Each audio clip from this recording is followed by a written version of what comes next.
After 7 years of marriage, my husband Vincent fell in love with Clara, the new accountant at his company.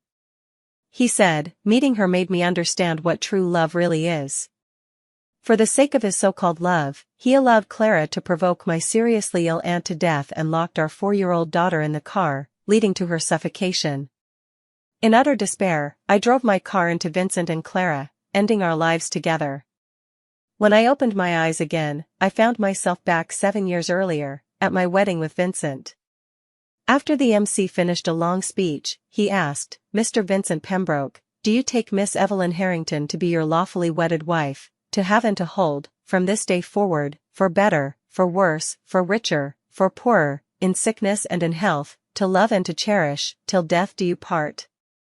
Vincent froze for a moment, then suddenly threw my hand away and said coldly, "I do not." I lowered my head, hiding the turbulent emotion swirling in my eyes. What a coincidence, neither do I. The entire hall erupted in murmurs. None of the guests had expected such a scene at a wedding, whispering among themselves in hushed tones. The MC's smile froze, completely unprepared for the groom who had been all smiles moments ago to suddenly turn grim. He paused briefly before quickly changing the subject. "Oh dear, seems our groom's still a bit nervous. Let's all listen to a song first, give him some time to compose himself." As the music started playing, the MC shot us meaningful glances, urging us to resolve our conflict quickly, or at least not make a public spectacle before all these guests.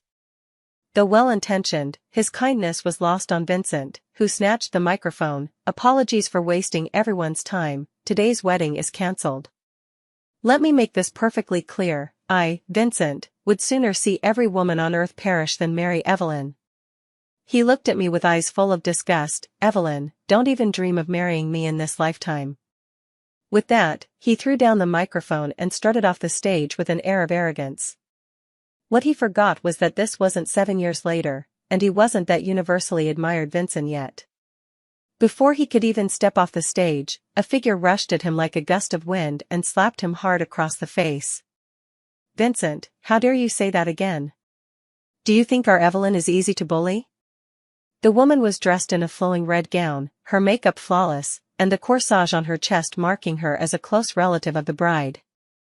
One slap wasn't enough to vent her anger, so before Vincent could react, she delivered another backhanded strike.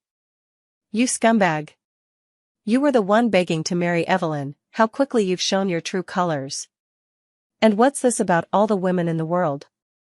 Who do you think you are? Do you think all the women in the world are yours to choose from?" The woman's furious tirade snapped the crowd out of their daze, and they hurried forward to separate the two. But whether the peacemakers were going easy on her or underestimated her combat skills, Vincent ended up taking a few more kicks in the process. Seeing the woman's fiery energy, I couldn't hold back any longer and called out tearfully, "Auntie." Hearing my voice, my aunt, who was just rolling up her sleeves ready to take action, immediately turned around and hugged me, whispering comfort, "Don't cry, Evelyn. If that scumbag doesn't want to marry you, we don't even want to marry him. Don't be sad, Auntie will introduce you to someone better later." Leaning against my aunt's chest, listening to her strong heartbeat, my tears poured out in big drops as my lips trembled speechlessly. It had been so long since I'd last seen my aunt so healthy and full of life. My parents had died in an accident when I was 4, and back then, my aunt was just in her early 20s. Yet she resolutely took me in and raised me, even breaking up with her first love for it. After that, she never married. I gave up a stable job to start a business with Vincent, and though my aunt scolded us for being reckless, she secretly did her best to support us financially. When we hit a crisis and nearly went bankrupt, it was she who sold her house, worked herself to the bone, and helped us pull through. My aunt was good to me, and she was also Vincent's benefactor. But that heartless Vincent actually barged into my aunt's hospital room with his mistress Clara and spilled all the beans, shocking my aunt to death with rage. Even when I confronted them, he said, she was so sick and going to die anyway. Clara was just helping her get an early release. Fortunately, I was reborn, and at this time, my aunt was still healthy. Thank goodness, thank goodness. Holding back my tears, I said to Vincent, "Vincent, "Are you sure you want to call off the engagement, right?" Probably because I had cried too hard earlier, my eyes were red, and my voice hadn't fully recovered, making me look utterly heartbroken. Everyone around us cast condemning glances at Vincent, and a flicker of guilt flashed in his eyes, but it vanished in an instant. He took a deep breath. "Evelyn, let's call off the engagement. Don't make a scene, it's embarrassing." I grabbed my aunt, who was about to rush forward to punch someone, lowering my lashes to hide my expression. "Fine, let's call off the engagement. I'd like to see how Vincent manages to grow the company without me this lifetime, and how he'll fly off into the sunset with his true love." Vincent and I were university classmates. We started dating in our sophomore year and were each other's first love. After graduating, Vincent worked for half a year before clashing with his supervisor and deciding to quit to start his own business. His parents divorced and remarried others when he was very young, cutting him off completely after he came of age. Even his college tuition was paid through student loans and part-time jobs. When he quit to start his business, he received absolutely no support from his family. My heart ached for him, so I resolutely quit my job to help him. Though I didn't understand much about the technical aspects, I did everything I could in other areas. I single-handedly handled all the meals, document organization, bookkeeping, and other tasks for their small studio, busy from dawn till dusk every day. I even lost my first child due to overwork. Back then, Vincent knelt by my hospital bed in tears and swore, "Evelyn, I promise I'll make something of myself and make you the happiest woman in the world." He fulfilled the first half of this vow but failed the latter. In the third year of his startup, when his small studio stabilized, he proposed to me. Although we faced several crises later, we supported each other and pulled through together. The small studio grew into a company, expanding steadily while he became increasingly busy. After our daughter was born, my focus shifted more toward family to care for her, gradually withdrawing from company affairs. Some new employees didn't even know of my existence as the boss's wife. Vincent grew colder toward me, no longer as considerate as before. Though it stung, I didn't dwell on it. Instead, I pitted his heavy workload and managed everything at home meticulously. Until our 7th wedding anniversary, when he called to say he was working overtime, then vanished without another word. Watching the feast I prepared grow cold on the table, my heart chilled alongside it. I began investigating the people around Vincent. Surprisingly easy, because he hadn't even bothered to hide it. A woman named Clara. He took her to high-end venues, introduced her to partners at banquets, presented her to his friends. They were inseparable, talking endlessly every day. People around us teased Clara by calling her sister-in-law, and he just smiled, never denying it.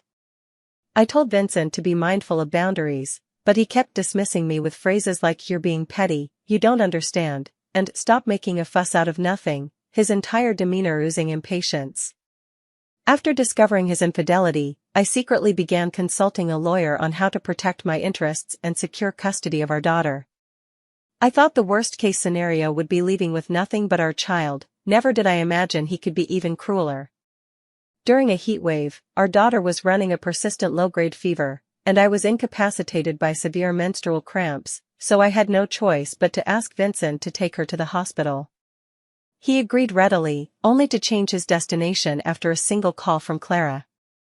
The moment the adulterous pair met, sparks flew, and they became so engrossed in each other outside that they completely forgot about their young child left alone in the car. It wasn't until I called to ask about his daughter that he remembered the purpose of his trip and rushed to check on the child in the car, but it was already too late. After that, I went mad, vowing to make them pay.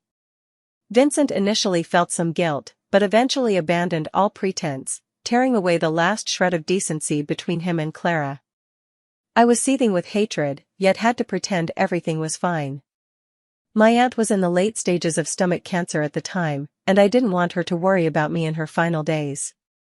Vincent had promised not to involve my aunt in our feud, but under Clara's instigation, he took her to my aunt's hospital room when I wasn't there. They thought they could pressure me into backing down by tormenting my aunt, never expecting that the news of my daughter's death and Vincent's infidelity would shock her to death. Even though I ended up killing both of them in the end, when I think back on everything from my past life, waves of hatred still surge uncontrollably. Can rebirth erase all that hatred? No. At least, I don't think it can. Vincent and I were college alumni, and we had been companions throughout our entrepreneurial journey, sharing many mutual friends. They were unaware of the grudges from our past lives, only seeing Vincent's erratic behavior on our wedding day when he abruptly dumped his longtime girlfriend. In an instant, everyone around us was sympathizing with me and cursing Vincent as a scumbag. I pretended to be heartbroken and spent 2 days organizing materials at home before storming into Vincent's studio with a few friends. The moment I stepped inside, I was shocked by the mess. Trash was scattered all over the floor, leftover takeout containers cluttered the tables, and the air was filled with an indescribable stench. I scanned the room and turned to the nearest person. "Where's Vincent?" Mason gave an awkward smile. "Evelyn, here to see Vincent?" I let out a cold scoff and said sharply, "I'll ask one more time, where is Vincent? I have something to discuss with him. Get him out here." Mason shrank his neck, casting a pleading glance at the people around him. The studio wasn't large. Aside from Vincent, there were 6 others, all of whom had attended that farce-like wedding. They exchanged looks, and finally, a man in a plaid shirt with heavy dark circles under his eyes stepped forward to answer me. "Vincent went out. He's not here right now." "Leo?" I fished out his name from my memory. In my past life, he left the company in the 5th year of my marriage to Vincent, citing differences in philosophy. By then, I hadn't been going to the company much, but considering we had weathered hardships together, I called to invite him for a meal when I heard he was leaving. He didn't accept, only saying over the phone, "Evelyn, you're a good person. Let me give you a piece of advice, Vincent is trash. Be careful." At the time, I thought he said those things because he had a falling out with Vincent. It was only later that I realized he had probably seen through Vincent's true nature long ago. I took a deep breath and softened my tone. "I have something very important to discuss with Vincent. Could you help get him back here?" Mason immediately responded, "Okay. Evelyn, wait a moment, I'll call Vincent right away." The phone rang a few times before Vincent's voice came through. "Hello? Mason? What's up?" "Vincent, Evelyn came to look for you." The other side abruptly hung up, leaving Mason with an awkward expression, his words unfinished. He forced a stiff smile. "Well, Vincent might be busy." I interrupted him. "No need to explain. Since he's not here today, please pass a message to him for me. The money I invested in the studio, as well as the wages he owes me, must be gathered and returned to me immediately. I'm giving him only 2 days. If it's not returned, I'll have to let the court handle it." At the beginning, when the studio was struggling, I poured all my savings into it and even borrowed a substantial amount from my aunt, never asking for a salary while helping Vincent with miscellaneous tasks. Back then he hugged me and said, "With such a wife, what more could a husband ask for?" Now recalling it, I just feel incredibly stupid. Mason froze for a moment, visibly flustered. "No, Evelyn. The studio's doing fine, why suddenly withdraw the money?" When it came to their own interests, the others started persuading too. "Don't be angry, Evelyn, wait till Vincent gets back and talk it over properly. Don't make hasty decisions in the heat of the moment." That's right, that's right. You've shared so many years together, don't let minor issues ruin your happiness." "Yeah. Evelyn, even if you're having issues with Vincent, don't take it out on the studio." The crowd chimed in, seemingly mediating but actually blaming me for not knowing what's important. I know the studio is everyone's hard work, and withdrawing my funds now would add pressure on them. But why should I care about them? Sure, they're people I know, but ultimately they're Vincent's friends. In my past life, when Vincent was getting cozy with Clara, as core members of the company and Vincent's buddies, they all knew to some extent yet remained completely silent, never breathing a word to me. Given that, why should I consider their feelings? Save your breath. Just relay my message to Vincent. After all, he's going to have much bigger things to worry about soon. Evelyn. What the hell are you trying to pull? Vincent's roar came through the phone the moment he picked up. You know, we just invested heavily in new equipment and haven't received payment for the new project yet. What's the meaning of demanding money now? So what? I said expressionlessly. What does your studio have to do with me? He choked on the other end, his tone softening. Evelyn, I know you're angry about me calling off the engagement, but you shouldn't take it out on the studio. The guys have worked hard with me, and I promised them bonuses by the end of this month. I cut him off impatiently. Vincent, just answer me, are you paying back the money or not? If not, I'll sue. Don't blame me later when you get served court papers. After a moment of silence, his voice turned somber. Are you really this heartless? Have you forgotten all we've shared? Forgotten about our friends at the studio? Affection? Vincent probably still thinks I'm that soft-hearted, naive Evelyn from before, believing I'm angry at him for being stood up at the wedding and trying to guilt-trip me. What affection could we possibly share? The kind where I suffered hardships with you only to be humiliated by you at our wedding? Vincent seemed to recall his actions right after rebirth and found himself at a loss for words. If he brought up being run over in his past life, people would surely think he was insane. He couldn't even come up with a plausible excuse to shift blame. He sighed, his tone weary. Can you give me some time? Believe me, the studio will turn a profit, and I'll pay you back double then. No. I refused outright. After all, my goal was to make his life difficult, not to profit off him. Realizing he wouldn't get anywhere with me, Vincent could only mutter, "You're ruthless," before hanging up. Truthfully, even if I forcefully reclaimed that money, it wouldn't immediately collapse his studio. But it could certainly cause them financial strain for a while. During this time, I'd find ways to sabotage any deals he might land. After some thought, I called my aunt again. Auntie, could you tell Uncle George not to give Vincent's studio a discounted rent anymore? Like I need you to remind me? Don't worry, I already told your aunt. If I'd known earlier, I wouldn't have helped. Such a waste of a favor. In the early days of the startup, Vincent didn't have much money and couldn't afford a decent workspace. We searched everywhere but couldn't find anything suitable, even getting scolded by an agent who said, "Don't rent if you're broke." I secretly asked my aunt for help, and through her sales contacts, we managed to rent our current location at below market rates thanks to Uncle George. To protect Vincent's self-esteem, I didn't tell him that I had helped, attributing the reason instead to the rental boss's appreciation for him. Looking back now, what kind of love-struck fool was I back then? Shaking my head to get the water out, I cooed, "Auntie, you're amazing. By the way, let's go for a checkup at the hospital together, okay?" The hospital? Evelyn, are you feeling unwell? No, I just suddenly realized we haven't had a physical in ages. Auntie, please come with me, won't you? You silly girl, alright, you make the appointment and just let me know when. Hanging up the phone, I sighed in relief. This lifetime I'll make sure my aunt takes care of her health properly. I won't let what happened in our past life occur again. This time, everything will be fine for us both. Vincent later came to beg me again, even bringing our mutual friends to persuade me. I remained unmoved and gave him a final ultimatum. He asked me to visit his studio when I had time so we could talk things through.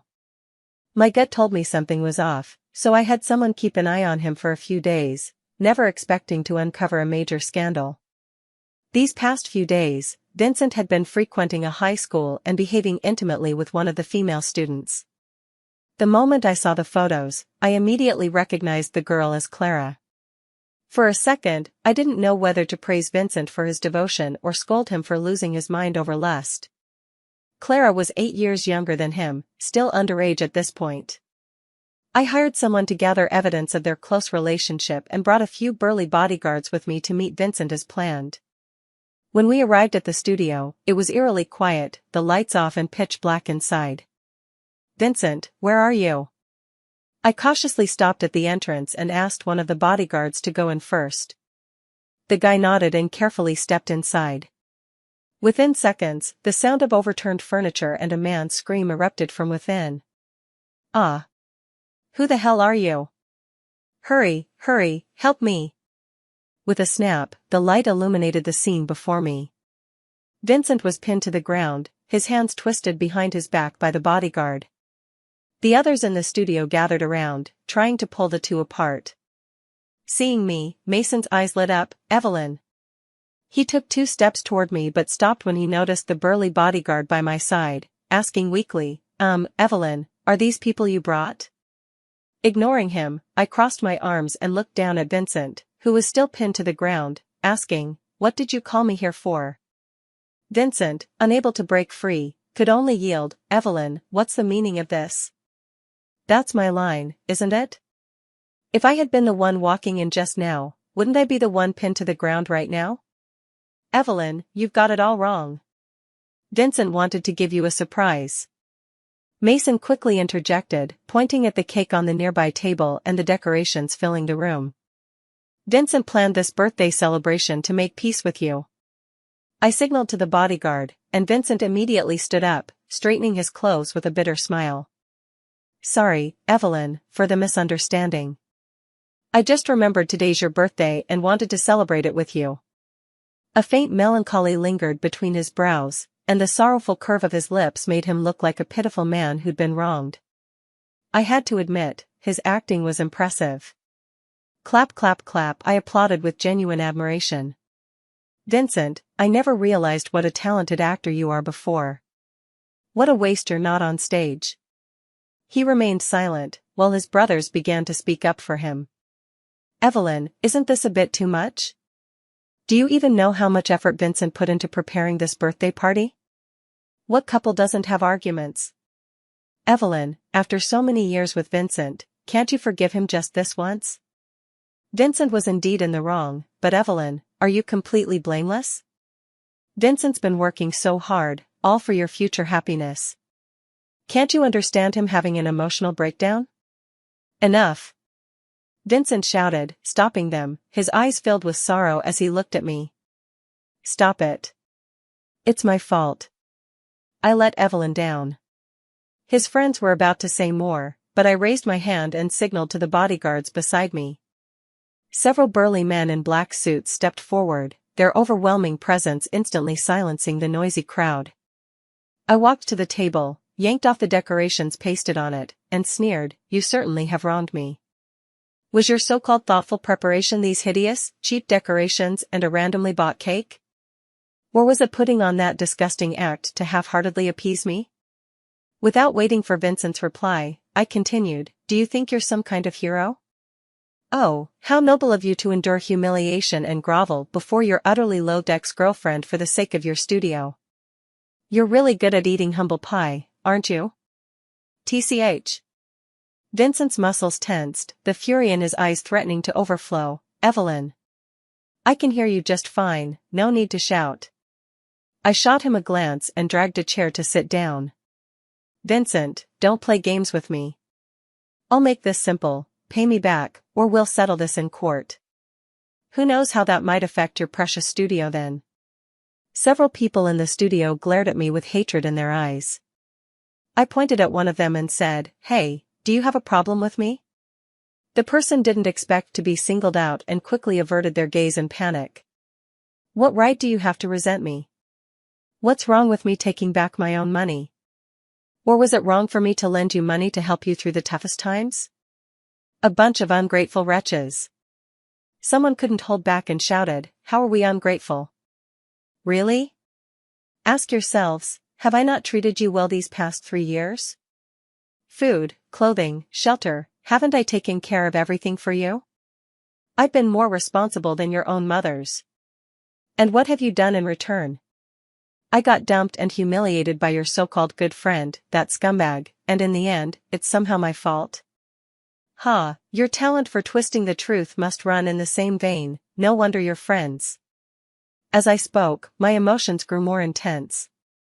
Even though I knew from my past life that these people were no good, facing them now still made me feel that my past self wasn't worth it. Perhaps there was still some sense of shame left in them, as the group guiltily lowered their heads. Seeing that no one was stepping up to fight his battles for him, Vincent stepped forward again. "Evelyn, I know you're angry, but you shouldn't take it out on innocent people, right? I laughed in frustration. Vincent, your ability to shift blame has really improved. I don't have the energy to argue with you. Just one question, are you paying me back or not? If not, I'm leaving right now and letting the court handle it. Evelyn, how could you? 1. Don't be so unreasonable. 2. You. 3. Don't want to talk? Fine, we're leaving. I signaled to the bodyguards to follow me out, but Vincent called after me just before we exited, I'll pay it back. I reached out my hand, should have said that earlier. Hand over the money. Not today, Under the pressure of my gaze, he added, tomorrow, I need to sort things out. I'll transfer it to you by tomorrow night at the latest. Make sure you calculate every penny of my wages from these years. He said through gritted teeth, don't worry, you'll get every cent. After making Vincent repeat his repayment promise and recording it, I prepared to leave with my bodyguard. He looked at me, seemingly nostalgic, you weren't like this before. Ha, I let out a short laugh, Vincent, quit the act. Careful your little girlfriend gets jealous. The moment these words left my mouth, everyone around us stared at him in shock. Vincent hastily denied, what are you talking about? What little girlfriend would I have? Apparently even he knew his behavior was shady, having never mentioned Clara to those around him. But I had no obligation to cover for him. If she's not your girlfriend, why were you hugging and cuddling? If she's not your girlfriend, why were you heading to a hotel? Unless she's... No. That's not it, I didn't. Though unwilling to admit it, Vincent's reaction said everything. The studio members who had been trying to persuade me all fell silent. I took one last look at the studio decorated with balloons and stickers, then walked away without turning back. Vincent, if you're going to lie next time, at least put in some effort. Today isn't even my birthday. My daughter's birthday is 3 days after mine, but after marriage, I couldn't be bothered with the hassle and only celebrated hers. At first, Vincent still remembered to give me gifts on my birthday, but later it became buying a cake for both of us on our daughter's birthday. Eventually, he was too busy canoodling with Clara to even remember our daughter's birthday. As for mine? The Vincent from 7 years ago might have remembered, but the Vincent 7 years later had long forgotten. Vincent repaid the money quite punctually, with the full amount, and even sent a message saying, let's part on good terms. Whether he was afraid I'd keep making trouble or worried I'd expose his affair with Clara, I don't know. The moment I got the money, my next plan began. It was still early. Though the studio had gained some reputation, it would take another year before policy changes and opportunities would propel it to success. During this period, I handled almost all the studio's miscellaneous tasks, including client communications. In other words, I had contact details for most of their clients. With memories from my past life, I also knew who the potential clients were. I passed this insider information to those who needed it, earning favors while diverting business that should have gone to Vincent's studio. Because of the repayment, the bonuses he had promised the team were undoubtedly cancelled. Without new projects, even future salaries would be at risk. The studio staff were Vincent's friends, but even brothers keep clear accounts. Without money to be made, would they still stick with him unconditionally? Even if they were willing, would their families allow them to tie themselves to a sinking ship? After playing nanny to that group for 3 years, I may not be able to control them, but spreading ambiguous messages to stir up their families is well within my ability.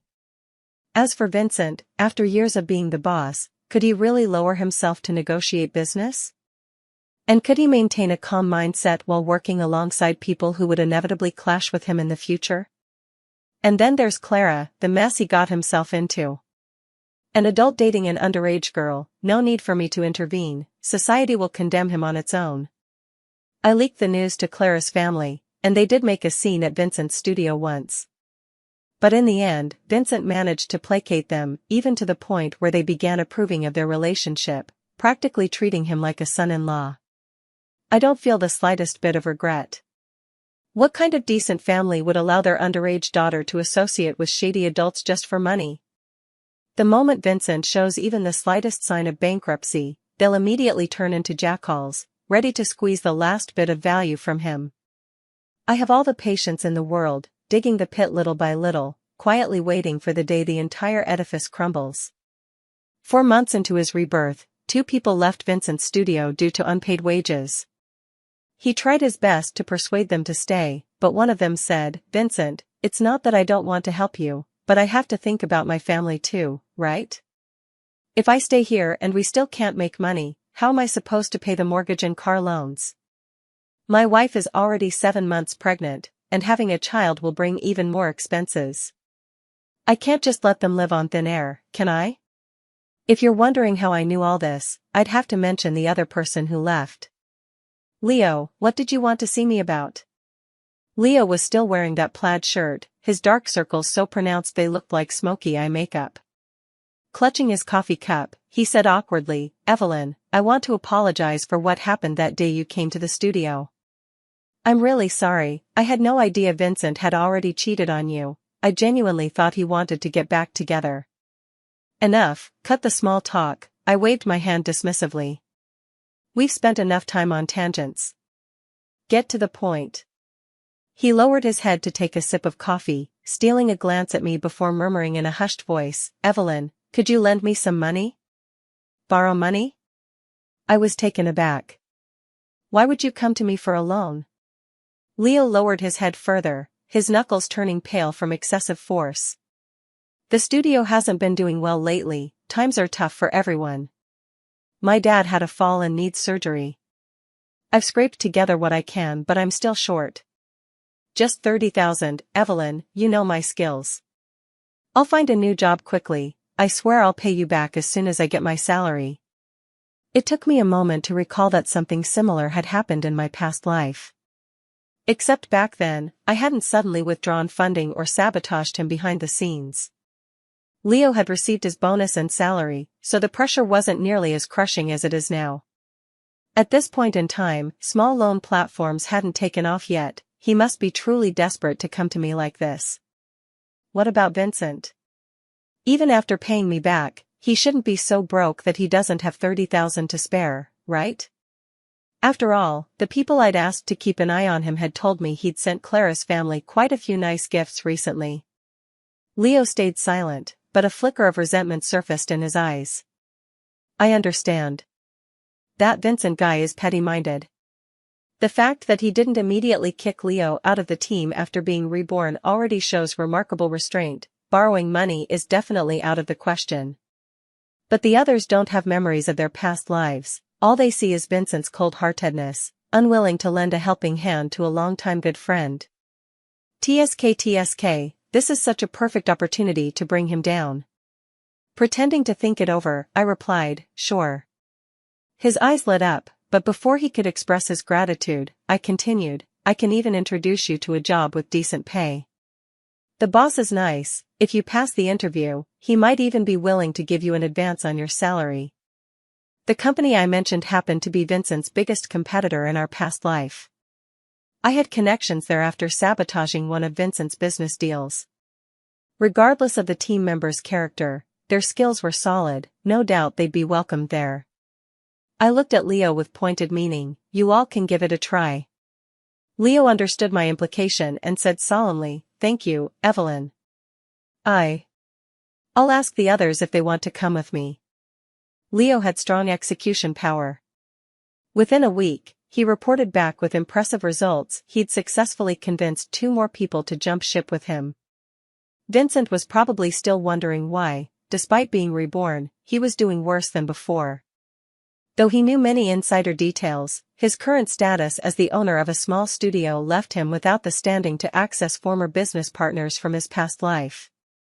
However, if he buckled down and worked diligently, it wasn't impossible for him to climb back to his former position. My goal was precisely to prevent him from working undisturbed. With staff leaving and business dwindling, Vincent's studio was on the verge of collapse. At this point, he didn't even have time for Clara, let alone her family. I hired a few aunties to loiter around the residential park near Clara's home, occasionally chatting about their children's work matters, with frequent mentions of Vincent's studio. After baiting for several days, we finally hooked Clara's parents, guiding them to inquire proactively before embellishing with a slew of insider information. The ultimate conclusion was, Vincent's studio was about to collapse, and he was on the verge of bankruptcy. In reality, the situation wasn't nearly that dire, but Clara's parents didn't know that. They didn't dare ask Vincent directly and could only gather information indirectly. The messages they received were, the studio was drowning in debt, with creditors repeatedly showing up with groups of people demanding payment. Evidence: I brought bodyguards to block the studio's entrance. The studio's expenses far exceeded its income, and multiple employees had already jumped ship. Evidence: Leo and others left. The studio was in severe crisis, leaving Vincent overwhelmed. Evidence: Vincent had grown noticeably colder toward Clara and her family lately. With multiple pieces of evidence piling up and deliberate misinformation swaying them, Clara's parents began nurturing the idea of pushing Clara to break up with Vincent. Of course, before parting ways, they'd surely want to squeeze one last payout. They might not have figured out how to secure that final sum, but no worries, I'd help them. I compiled the evidence of Vincent and Clara's relationship and posted it online, hiring internet trolls to amplify the hype. Soon, the story of a societal man deceiving an innocent high school girl became widely known. To add more drama, I included my own history with Vincent, portraying him as a scumbag who abandoned the girlfriend who had endured hardships with him for years while also preying on an underage girl. I had intended to reveal Vincent and Clara's identities after the story gained enough traction, but the public's appetite for gossip exceeded expectations. They dug up every detail themselves. Accounts claiming to be insiders even posted numerous photos of the two, likely taken by Clara's classmates who had spotted them near the school. A scumbag, the original partner, and the other woman, especially one who was underage, made for a sensational story that naturally drew attention. I even received interview requests from journalists. While I declined, Clara's parents didn't. Their daughter's minor status gave them leverage. They insisted she was naive and pure, entirely deceived by a malicious man, and vowed to sue him to seek justice for their daughter. The scandal escalated, and Vincent became famous in the worst possible way. Amid the public outcry, pressure mounted for Clara's parents to take legal action. Trapped between a rock and a hard place, or perhaps hoping to extort more money, they actually took Clara to file a police report. Getting involved in a lawsuit, Vincent's studio completely collapsed, and the remaining few employees all sought other opportunities. I kept a close eye on the legal battle between him and Clara's family, occasionally giving Clara's parents some pointers to help them squeeze more money out of Vincent. After 3 months of back and forth, Clara's parents eventually dropped the lawsuit and opted for a private settlement. From then on, Vincent and Clara were completely at odds, former lovers turned bitter enemies. Losing both love and money, this outcome wasn't half bad. I never expected Vincent to come looking for me. Hearing his voice again felt like a lifetime had passed. "Evelyn, I know you hate me, but could you open the door and just hear me out for a moment?" "Open the door? Not a chance." I rolled my eyes and flat out refused. "Didn't you say we should part on good terms? Get lost and stop bothering me." "Evelyn, just hear me out for a few sentences, just a few." I remained silent, which he took as consent, and began rambling through the door. "Evelyn, this might sound unbelievable, but please listen to me first. The reason I acted that way at our wedding was because of a dream. In that dream, we got married, were deeply in love, and even had an adorable daughter. But later there was an accident. Our daughter was gone, Auntie was gone too. You were so heartbroken and guilt-ridden that you lost control, drove the car and took both our lives. That dream felt so real it terrified me, that's why I behaved like that." He went on and on, even listing some upcoming events as proof. Had I not been reborn myself and seen his predictions come true, I might have actually believed his nonsense. What did he mean by an accident? What did he mean by saying I lost control from heartbreak and guilt? Since my rebirth, I'd deliberately avoided thinking about our daughter. Yet here was Vincent bringing her up now, trying to gloss over her death with vague words. My chest heaved as I struggled to suppress the urge to fling the door open and slap him across the face. Vincent, stop making up stories. If we were truly in love, then what about Clara? I bet in your dream Clara was your true love. That's why you dumped me for her immediately, and now that you've been dumped, you suddenly think the dream was fake. Vincent banged on the door, pleading urgently, Evelyn, I was just scared. I dreamed you drove your car into me, and Clara saved me, so naturally I felt some gratitude toward her. But that's all it was, just gratitude. That's why I helped her family out. Who knew they'd conspire to deceive me together? Evelyn, believe me. We've supported each other for so many years, just trust me this once, please? Trust my ass. Even at this point, the scumbag still doesn't have a single truthful word in his mouth. Realizing his so-called true love from a past life was trash, he comes crawling back to me, his neglected wife, expecting me to be his fool. I scoffed coldly. Vincent, you want me to trust you? Then did you ever trust me? You betrayed me over a stupid dream, what right do you have to ask for my trust now? The noise outside the door quieted down. I figured he was probably thinking to himself that those things were actually true. But regardless of whether they were true or false, in this lifetime, those could only be dreams. Vincent, if we really had a daughter, I think she would regret coming into this world, with a father like you. Evelyn, it's not like that, listen to me. Stop. What are you doing? Stay still, don't move. Hearing the commotion at the door, I finally breathed a sigh of relief and opened the door. Vincent was pinned to the ground by 2 police officers, his gaze filled with shock as he looked at me. You actually called the police? Shouldn't I? I looked down at him condescendingly. The incident caused such a huge uproar recently. You didn't think I'd stay offline, did you? Rapist? No. I'm not. That bitch set me up. Evelyn, listen to me, let me explain. Vincent was taken away by the police. Afraid of being harassed by him, my aunt and I went on a trip together. The next time I heard about him was in the news. By then, Vincent was unshaven, his eyes filled with malice, he was the criminal who had murdered Clara's entire family. The past incidents were dug up again, but public opinion was no longer solely condemning him for grooming a minor. Instead, voices defending him emerged. After all, he was driven to murder, he must have suffered greatly.